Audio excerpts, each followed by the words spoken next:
Vote প্রতিহতের চেষ্টা হলে কঠোর ব্যবস্থার হুঁশিয়ারি ইসির।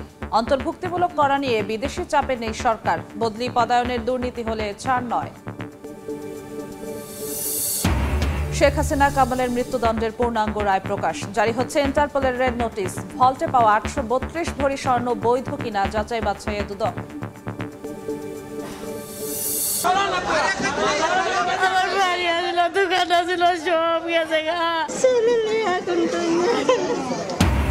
ষোলো ঘন্টার আগুনে পুড়ে ছাই ১,৫০০ বসতঘর ও দোকানপাট। গায়ের কাপড় ছাড়া নেই কিছুই। মানবিক সংকটে করাইল বস্তিবাসী। সুষ্ঠু তদন্ত দাবি মির্জা ফখরুলের। টার্মিনাল বিদেশিদের ইজারা দেওয়ার প্রতিবাদ শ্রমিক কর্মচারীদের। চট্টগ্রাম বন্দরের প্রবেশ পথ অবরোধ করে বিক্ষোভ। সিদ্ধান্ত থেকে সরে আসার আহ্বান। এবং কাপড়ের রং আর চুন মিশিয়ে তৈরি করা হচ্ছে টনকে টন গুড়। আখ ও খেজুরের রসের পরিবর্তে ক্ষতিকর কেমিক্যাল ব্যবহার।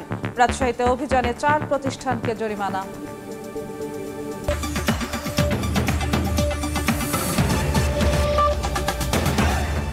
জনপদের সময়ের সঙ্গে আছি আমি জিন্নাতারা যশোয়া।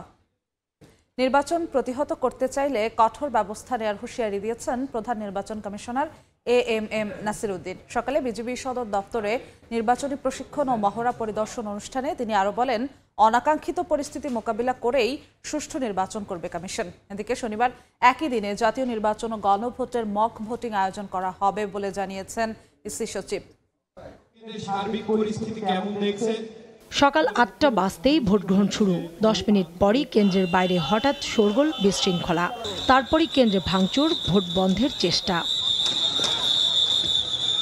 পরিস্থিতি নিয়ন্ত্রণের খবর পেয়েই ছুটে আসে বিজিবির এক প্লাটুন সদস্য। অল্প সময়ের মধ্যেই ফিরে আসে ভোট কেন্দ্রের পরিবেশ।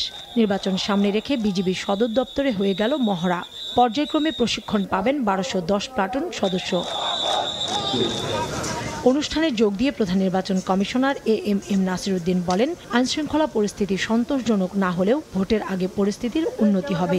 ভোট প্রতিহত করতে চাইলে কঠোর ব্যবস্থা নেওয়ার হুঁশিয়ারিও দেন সিইসি। আইনশৃঙ্খলা পরিস্থিতি আমি বলবো না যে একটা পারফেক্ট লেভেলে চলে গেছে, এটা বলবো না। ভোটের তারিখ আসতে আসতে দেখবেন যে everything is falling in line এবং সবকিছু ঠিক হয়ে যাবে। যারা প্রতিহত করার ঘোষণা দিচ্ছে, যারা সব ধরনের ব্যবস্থা আমরা নিব।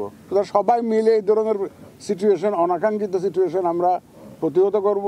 বুধবার বিকেলে সামাজিক যোগাযোগ মাধ্যমের প্ল্যাটফর্ম টিকটকের এশিয়া অঞ্চলের প্রতিনিধি দলের সঙ্গে বৈঠকে বসে নির্বাচন কমিশন। 2 ঘন্টার বৈঠক শেষে এশিয়া অঞ্চলের প্রধান জানান, এই প্ল্যাটফর্ম ব্যবহার করে যাতে কেউ ভুল তথ্য ছড়িয়ে নির্বাচনকে প্রভাবিত করতে না পারে, সেজন্য ইসির সঙ্গে কাজ করতে চায় টিকটক। ইলেকশনের সময় আমরা বিশেষ কিছু নজর দিই যাতে করে কোঅর্ডিনেটেড ইলেকশন কেন্দ্রিক কোনো ম্যানিপুলেশন না হয়। আমরা আশা করছি ইলেকশন কমিশন আমাদের সাথে কাজ করার জন্য, আমরা আশা করছি ওনাদের সঙ্গে নিয়েই কাজ করব। আগামী শনিবার একই দিনে জাতীয় নির্বাচন এবং গণভোটের মক ভোটিং আয়োজন করা হবে বলে জানান কমিশন সচিব। জাতীয় সংসদের নির্বাচন এবং গণভোট দুটো একসাথে হচ্ছে।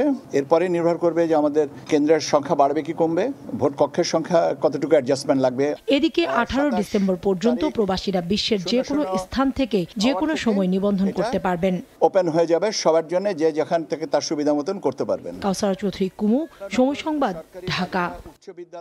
আগামী নির্বাচন অন্তর্ভুক্তিমূলক করতে পশ্চিমাদের কোনো চাপ নেই বলে জানিয়েছেন পররাষ্ট্র উপদেষ্টা। তিনি বলেন, শেখ হাসিনাকে ফেরত চেয়ে দিল্লিকে লেখা চিঠির জবাবের প্রত্যাশা করছে সরকার। এদিকে জার্মান রাষ্ট্রদূত ডক্টর রুডিগার লোর্ডস বলেছেন, নির্বাচন নিয়ে ডক্টর ইউনূসের পদক্ষেপের উপর আস্থা রেখে সহিংসতা মুক্ত, নিরপেক্ষ, অংশগ্রহণমূলক এবং গ্রহণযোগ্য নির্বাচনের প্রত্যাশা করছে তার দেশ। নির্বাচন ঘিরে দেশের রাজনীতিতে বাড়ছে কূটনৈতিক তৎপরতা। বিভিন্ন সংস্থার বিবৃতির পাশাপাশি বিদেশি রাষ্ট্রের প্রতিনিধিরা কথা বলছেন আসন্ন জাতীয় সংসদ নির্বাচন নিয়ে। বুধবার জাতীয় প্রেস ক্লাবে কূটনীতি বিষয়ক সংবাদদাতাদের সংগঠন ডিকাবের কথোপকথনে অংশ নিয়ে ঢাকায় নিযুক্ত জার্মানির রাষ্ট্রদূত বলেন, জাতীয় নির্বাচন নিয়ে প্রধান উপদেষ্টা ডক্টর ইউনূসের পদক্ষেপের উপর আস্থা রাখছে তার দেশ। নিরপেক্ষ, অংশগ্রহণমূলক এবং গ্রহণযোগ্য ভোটের আশা প্রকাশ করেন তিনি। বলেন, আইনের শাসন ফেরাতে শেখ হাসিনার বিচার জরুরি। We very much support the whole process led by Professor Yunus to the elections in February. We are convinced, together with our European partners, that the country needs free and fair and credible elections, a country that returns from autocracy to democracy, that has an impact all over Asia, in the world.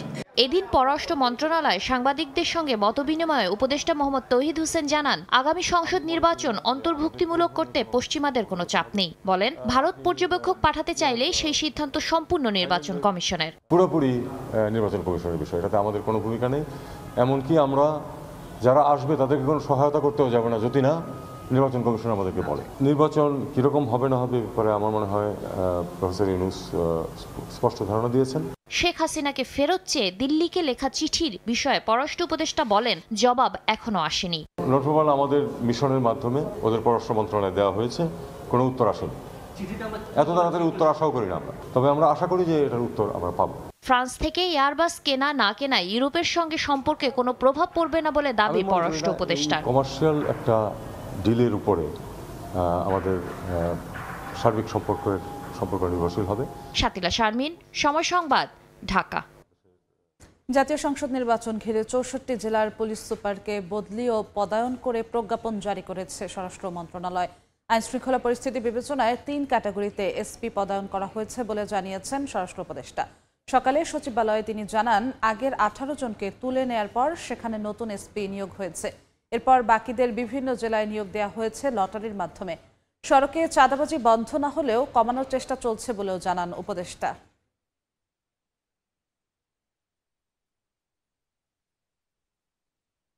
স্বরাষ্ট্র মন্ত্রণালয় দেখতে police, BGB, answer, তারপরে fire brigade, তারপরে কি কারা, কোনোটার রিক্রুটমেন্টের ক্ষেত্রে কিন্তু আপনারা মানে ওরকম কোনো গন্ধ পান নাই। এটার ক্ষেত্রে যদি কোথাও কোনো গন্ধ পান আপনারা অবশ্যই জানাবেন, যে দুর্নীতির সাথে যদি কেউ জড়িত হয় তাহলে কিন্তু ছাড় দেওয়া হবে না।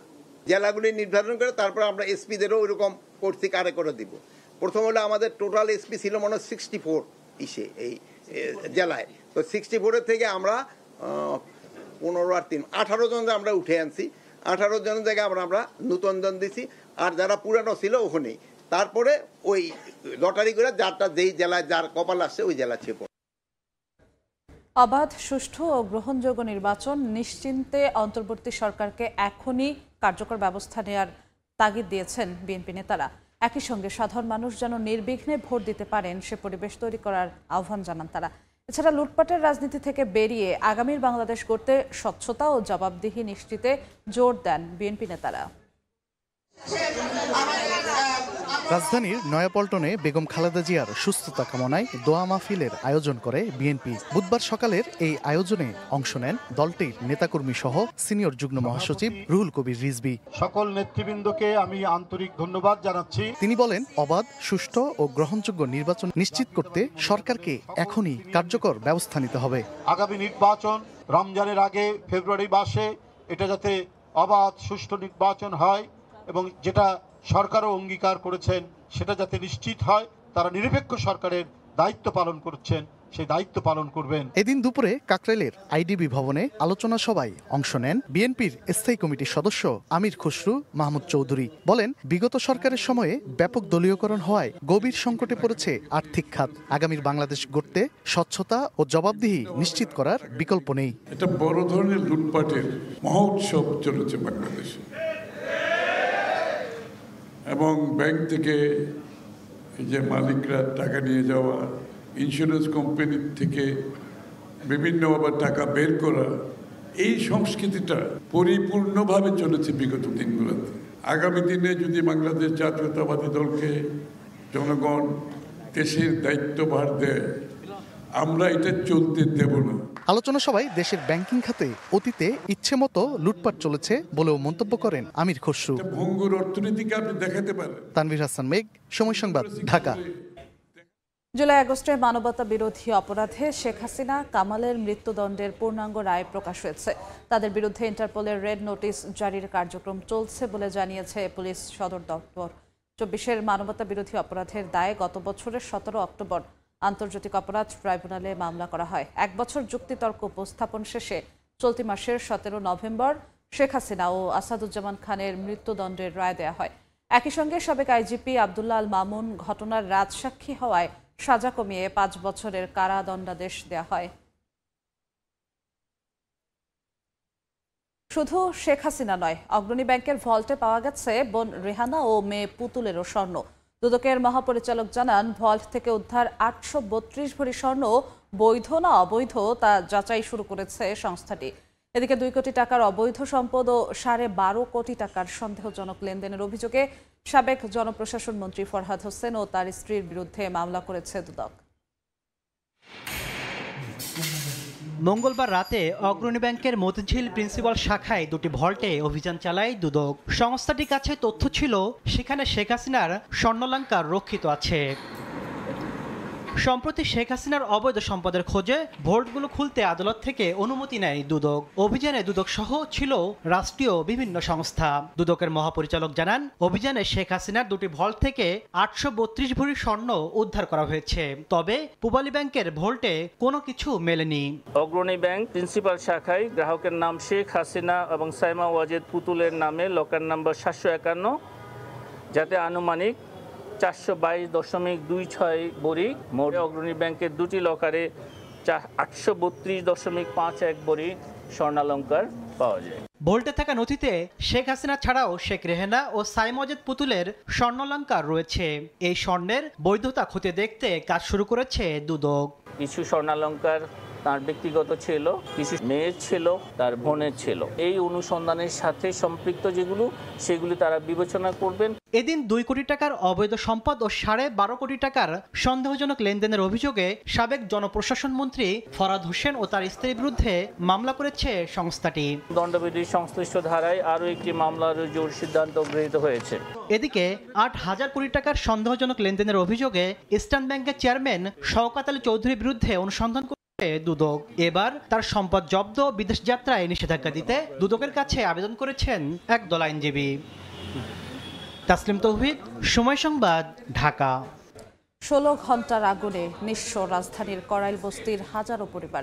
পুড়ে ছাই হয়েছে অন্তত 1,500 বসতঘর ও দোকানপাট। সব হারিয়ে খোলা আকাশের নিচে বস্তিবাসী। সামনের দিন নিয়ে শঙ্কায় তারা। আগুনের ঘটনার তদন্তে কাজ করছে বিশেষ কমিটি।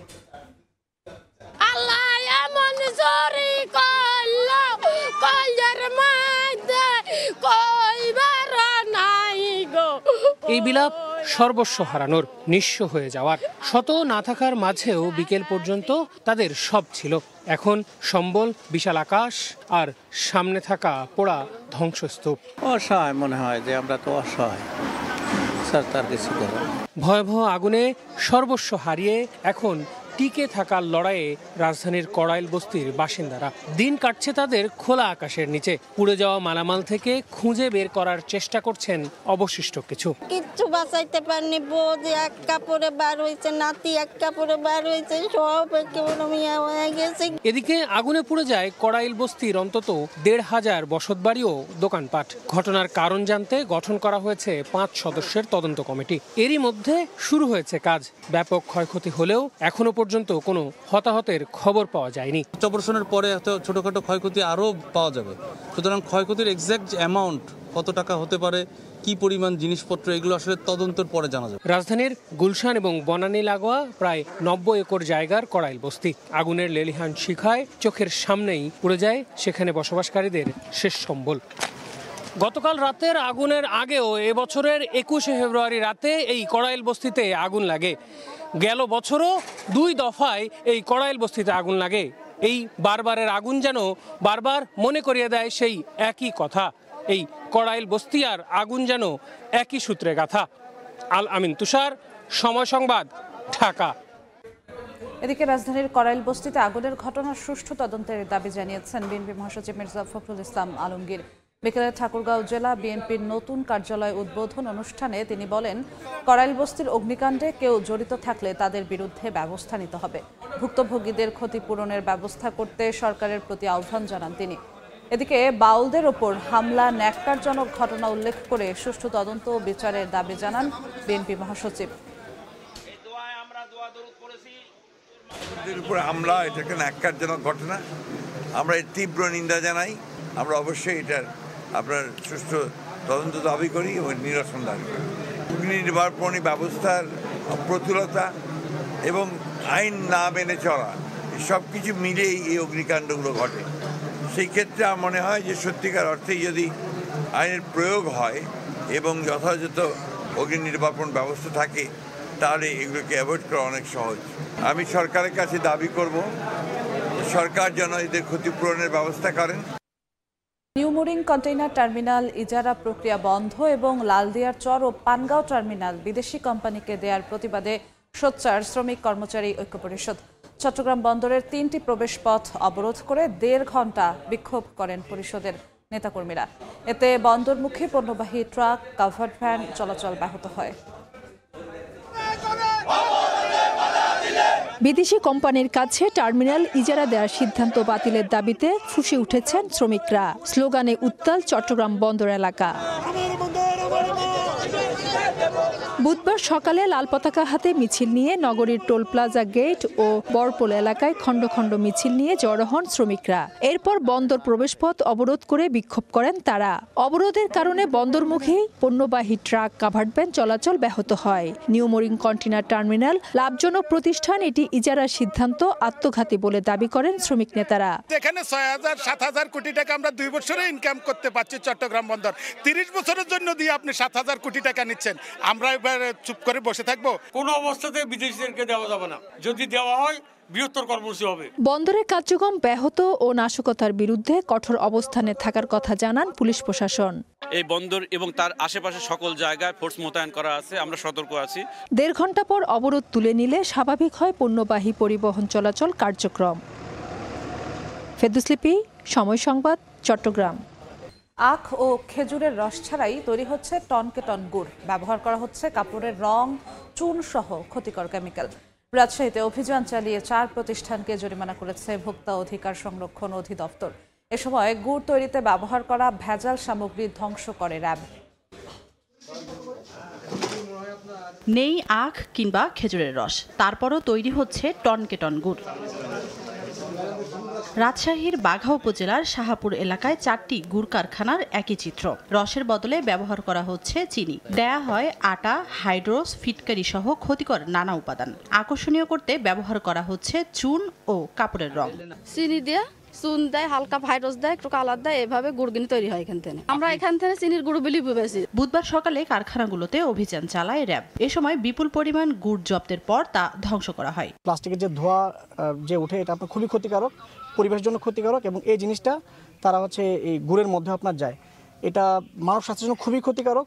দীর্ঘদিন ধরেই এসব ভেজাল গুড় সরবরাহ করা হচ্ছিল রাজশাহী, নাটোর, পাবনা সহ দেশের বিভিন্ন জেলায়। বাজার থেকে চিনি কিনে আনে, চিনির সাথে এখানে হলো রং, ফ্লেভার, হাইড্রোস এইসব মিশিয়ে, পানির সাথে মিশিয়ে এটাকে নতুন একটা ফরম্যাট দেওয়া, অর্থাৎ চিনির একটা রূপান্তরিত রূপ হলো গুড়। অভিযানে প্রতিষ্ঠানগুলোকে 1,70,000 টাকা জরিমানা করে ভোক্তা অধিদপ্তর। সময় সংবাদ, রাজশাহী। জনপদের সময় নারায়ণগঞ্জে গৃহবধূকে কুপিয়ে হত্যা করা হয়েছে। এ ঘটনায় নিহতের স্বামীকে আটক করা হয়েছে। পুলিশ জানায়, সোনারগাঁও উপজেলার কামারগাঁও এলাকার একটি বেসরকারি কোম্পানিতে বাবুর্চির কাজ করতেন আদিল। স্ত্রী রিয়া মনিকে নিয়ে প্রতিষ্ঠানটির কোয়ার্টারের একটি ঘরে বসবাস করতেন।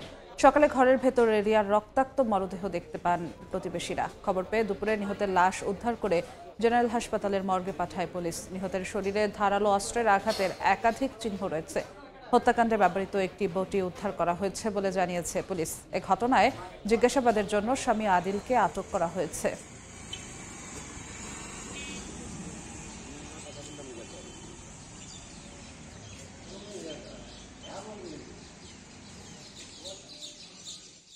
ঝিনাইদহে সিনেমা স্টাইলে জেলে ও কৃষক সেজে ডাকাত ধরেছে পুলিশ। বিকেলে মহেশপুর উপজেলার দুর্গাপুর পদ্মবিল এলাকায় এ অভিযান চালানো হয়। পুলিশ জানায়, আটককৃত 2 ডাকাত মহেশপুর সহ বিভিন্ন এলাকায় সড়কে গাছ ফেলে যানবাহন থামিয়ে ডাকাতি করত। গোপন সংবাদ পেয়ে তাদের ধরতে জেলে ও কৃষক সেজে পদ্মবিল এলাকায় অভিযান চালায় পুলিশ। পরে তাদের দেখতে পেয়ে ধাওয়া দিয়ে আটক করা হয়। জিজ্ঞাসাবাদের পর ডাকাতির অভিযোগ স্বীকার করলে তাদের বিরুদ্ধে মহেশপুর থানায় একটি মামলা করা হয়। 14-15 টাকা করে ওই যে লাস্টে যেটা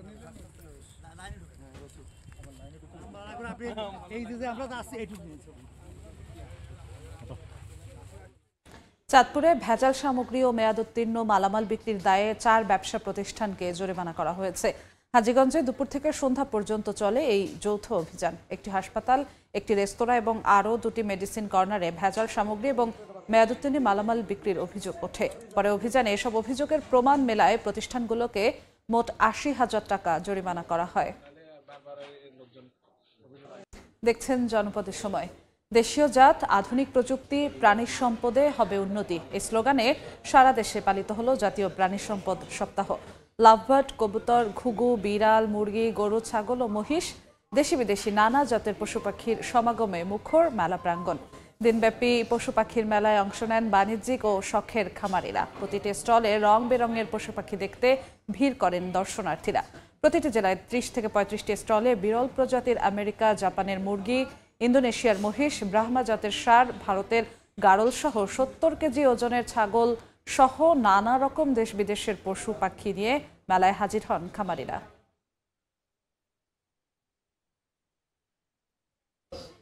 জনপদের সময় শীর্ষ সংবাদগুলো জানিয়ে দিচ্ছি আরেকবার।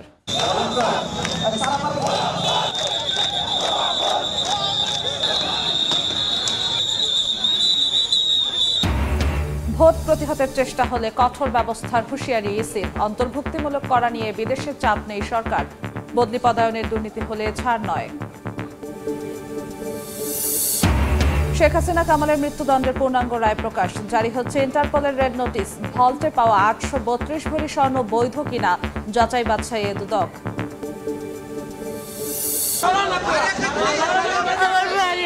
দোকান ছিল সব গেছে। 16 ঘন্টার আগুনে পুড়ে ছাই 1,500 বসতঘর ও দোকানপাট।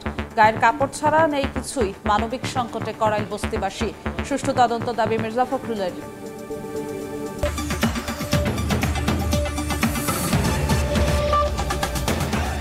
এ ছিল জনপদের সময়। এরপর রাতের সময় নিয়ে সঙ্গে থাকবেন রাইসা জান্নাত। ধন্যবাদ যশোয়া। রাতের সময় নিয়ে আসছি কিছুক্ষণ পর, সঙ্গেই থাকুন সময়ের।